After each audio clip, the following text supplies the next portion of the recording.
बिस्मिल्लाहिर्रहमानिर्रहीम। आज हम लोगों ने जेलेटिन और ग्लूटेन के दरमियान में फ़र्क देखना है कि ये इंटरचेंजेबली यूज़ हो सकते हैं। बिल्कुल भी नहीं, ये एक अलग कैटेगरी से बिलोंग करता है। जेलेटिन और ग्लूटेन जो है वो एक अलग कैटेगरी से बिलोंग करता है। तो चलिए हम देखते हैं जेलेटिन को। जेलेटिन जो है ये प्रोटीन इन नेचर है, जो कि एनिमल कोलेजन से हम लेते हैं। एनिमल कोलेजन क्या है? बेसिकली कनेक्टिव टिश्यू की एक टाइप है। कनेक्टिव टिश्यू होते हैं जो किसी चीज़ों को कनेक्ट करें, ठीक है। जैसे अगर आप एल्बो देखें तो एल्बो जो है वो आपकी बोन्स को मतलब वहाँ पे एल्बो है वो आपकी बोन को मूवमेंट प्रोवाइड करता है, जॉइंट करता है, मिलाता है, कनेक्ट करता है।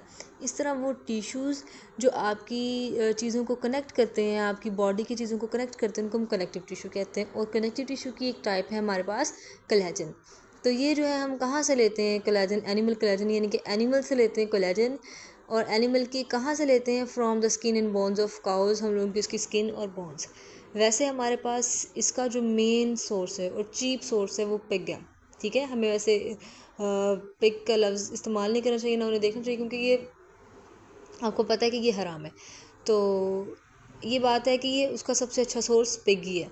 लेकिन हम लोग यहाँ पे स्किन और काउस की बोन से भी जो है वो कोलेजन ले सकते हैं, यानी कि जेलेटिन जो है वो मिलता है। दरअसल जब हम इनकी स्किन को और इनकी बोन्स को हीट करते हैं तो इनकी हीट करने से एक मादा गुदा सा निकलता है जो कि जेलेटिन कहलाता है, ठीक है। और वो मुख्तलिफ बेकरी आइटम्स में यूज़ होता है और मुख्तलिफ फूड प्रोडक्ट्स में जो है ये यूज़ होता है। इसको हम थिकनिंग एजेंट के तौर पर भी यूज़ करते हैं, जेलिंग एजेंट के तौर पर भी, स्टेबलाइज़र के तौर पर।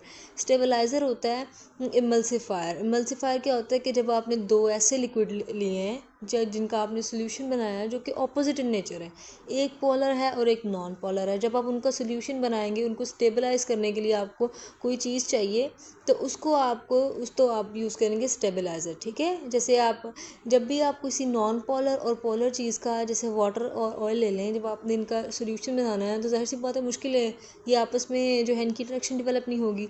लेकिन आपने ये जो सोल्यूशन बनाया उस सोल्यूशन का नाम होगा इमल्शन। लेकिन इस इमल्शन को जो आपने स्टेबलाइज भी करना है, आप फिर इमल्सिफायर यूज़ करेंगे या स्टेबलाइज़र यूज़ करेंगे ताकि ये एक दूसरे के अंदर काफ़ी देर तक रहें। जैसे आप बेस्ट एग्जांपल है केचप और मायोनीज़। जो मायोनीज़ है ये बेसिकली ऑयल और वाटर का कम्बिनेशन से उन्होंने बनाया, तो वो किस तरह एक दूसरे के साथ मिक्स हो गए, किस तरह उनका सोल्यूशन बन गया। तो वो उसके अंदर मुख्तलिफ़ किस्म के स्टेबलाइजर्स और एमल्सिफायर्स यूज़ करते हैं, ठीक है। Since it is a protein and contributes calories, तो जाहिर सी बात है जब आप ये खाएंगे तो आपको इससे कैलोरी भी मिलेगी। तो आप ये ना सोचेंगे केचप है या ये आपके पास मायोनीज़ है तो आप ये खाएंगे तो आपको इससे एनर्जी का या आपके मोटापे पे कोई फ़र्क नहीं पड़ेगा, क्योंकि इससे भी आपको एनर्जी मिलेगी और कैलोरीज मिलेगी, ठीक है। एनर्जी कैलोरीज एक ही। It's produces things more soft and more elastic as compare to those made with agar की बात करें तो ये भी हमारे पास एक जेलिंग एजेंट और थिकनिंग एजेंट है, लेकिन ये कार्बोहाइड्रेट इन नेचर है, यानी कि हमें कार्बोहाइड्रेट देता है, ठीक है। लेकिन जेलेटिन जो है वो प्रोटीन इन नेचर है। तो एगर की बात करें तो इसकी जो काफ़ी ज़्यादा प्रॉपर्टीज़ हैं वो जेलेटिन से मिलती हैं, इसलिए हम इसको वेजिटेबल जेलेटिन भी कहते हैं। क्योंकि ये जो एगर है ये हमें प्लांट से मिलता है, इसलिए हम इसको वेजिटेबल जेलेटिन कहते हैं, क्योंकि इसकी काफ़ी ज़्यादा प्रॉपर्टीज़ जो है वो जेलेटिन से मिलती हैं, जो कि एक एनिमल प्रोटीन है, ठीक है। सो जेलेटिन के बारे में आपको पता लग गया। अब हम देखते हैं ग्लूटन जो है, और ग्लूटेन जो है ये भी जो है प्रोटीन है, लेकिन इसको हम कहाँ से लेते हैं? हम इसको प्लांट से लेते हैं। Gluten is a group of proteins derived from plants. तो ग्लूटेन जो है ये क्या है? प्रोटीन इन नेचर है। लेकिन अगर हम जेलेटिन की बात करें वो भी प्रोटीन इन नेचर है, लेकिन हम उसको कहाँ से लेते हैं? एनिमल से लेते हैं। उसका सोर्स एनिमल है, लेकिन ग्लूटेन का सोर्स प्लांट है।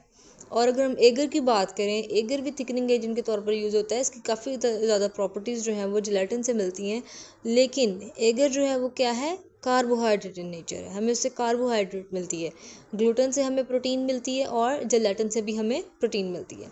तो जो ग्लूटेन है वो क्या है? प्रोटीन्स है जिसको हम प्लांट से लेते हैं, जैसे कि वीट, बार्ले, राइस, स्पेल्ट। अगर हम राई की और स्पेल्ट की बात करें तो ये गंदम की ही किस्में आ गई, मतलब गंदम की ही किस्में आ गई, राई और स्पेल्ट। और बार्ले का आपको पता है जौ, जिसको हम जौ कहते हैं, वो बार्ले, ठीक है। जौ का दलिया आपने देखा होगा, तो वो बार्ले जो है वो जौ का दलिया होता है, ठीक है। इनएक्टिव फॉर्म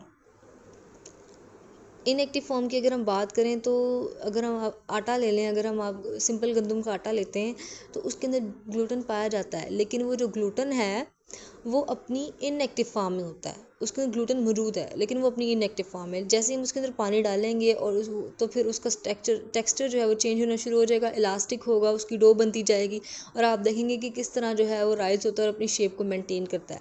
तो वो ग्लूटेन की वजह से होता है और ये इस बात की गवाही देता है कि उसके अंदर ग्लूटेन है। ठीक है।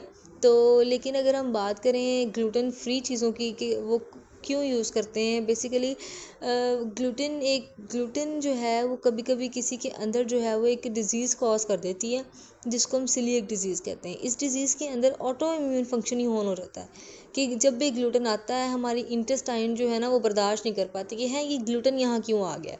तो उसके अंदर एक ट्रिगर सा जनरेट होता है सेल्स के अंदर और एक अजीब सी इरिटेबिलिटी होती है जिसकी वजह से हमारी इंटेस्टाइन जो है मुख्तलिफ़ किस्म के केमिकल्स बनाती है कि इस ग्लूटेन को यहाँ से बाहर निकालो।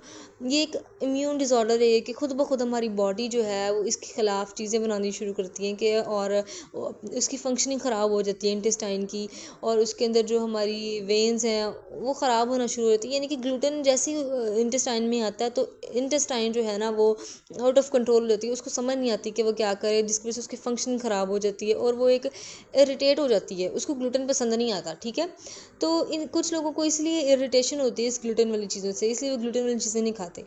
तो ये इसलिए एक डिज़ीज़ ही वो है जिसके अंदर एक उनको जो है एक इम्यून डिसऑर्डर हो जाता है जिसकी वजह से उन्हें ग्लूटेन वाली चीज़ें डाइजेस्ट नहीं होती, उनकी इंटेस्टाइन जो है वो उसके अंदर इन्फ्लेमेशन होना शुरू हो जाती है। तो वो पेशेंट जिनको ये डिज़ीज़ होती है तो वो ग्लूटेन वाली चीज़ें इस्तेमाल नहीं करते, ग्लूटेन फ्री प्रोडक्ट्स जो हैं वो यूज़ करते हैं। तो ये जो सीलिएक डिज़ीज़ है उसके अंदर इंटेस्टाइन का ही मसला होता है, इंटेस्टाइन के अंदर ही मसला होना शुरू हो जाता है स्मॉल इंटेस्टाइन के अंदर, किसकी वजह से, ग्लूटेन की वजह से। तो ग्लूटेन की वजह से अगर इंटेस्टाइन के अंदर इशू होना शुरू हो जाए तो उस बीमारी को हम सीलिएक डिजीज़ कहते हैं। और फिर इसका एक मेजर यही इसका डिफेंस है कि हम जो है ग्लूटेन वाली चीज़ें इस्तेमाल ना करें। तो इसका प्रॉपर कोई हमने बुक्स में अभी तक नहीं पढ़ा कि क्या इसका प्रॉपर इसकी कोई मेडिसिन वगैरह तो होंगी, लेकिन प्रॉपर इसका क्या इलाज है, तो प्रॉपर इलाज तो नहीं हमने पढ़ा। लेकिन फ़िलहाल जो है यही है कि इसके अंदर आप ग्लूटेन फ्री चीज़ों को इस्तेमाल ना करें। ठीक है। मुख्तलिफ बुक्स पढ़ी हैं, मुख्तलिफ बुक्स में ये कहा गया क्या तो वो ग्लूटेन फ्री प्रोडक्ट्स जो हैं वो यूज़ करें, ग्लूटेन को अवॉइड करें, क्योंकि ग्लूटेन ही मेन कॉज है स्मॉल इंटेस्टाइन में तबाही मचाने के लिए। ठीक है। आज के लिए इतना ही। अल्लाह ताला आपको कामयाब करे, अल्लाह ताला आपके इल्म में इजाफ़ा फ़रमाए और दुआओं में याद रखिएगा। अल्लाह हाफ़िज़।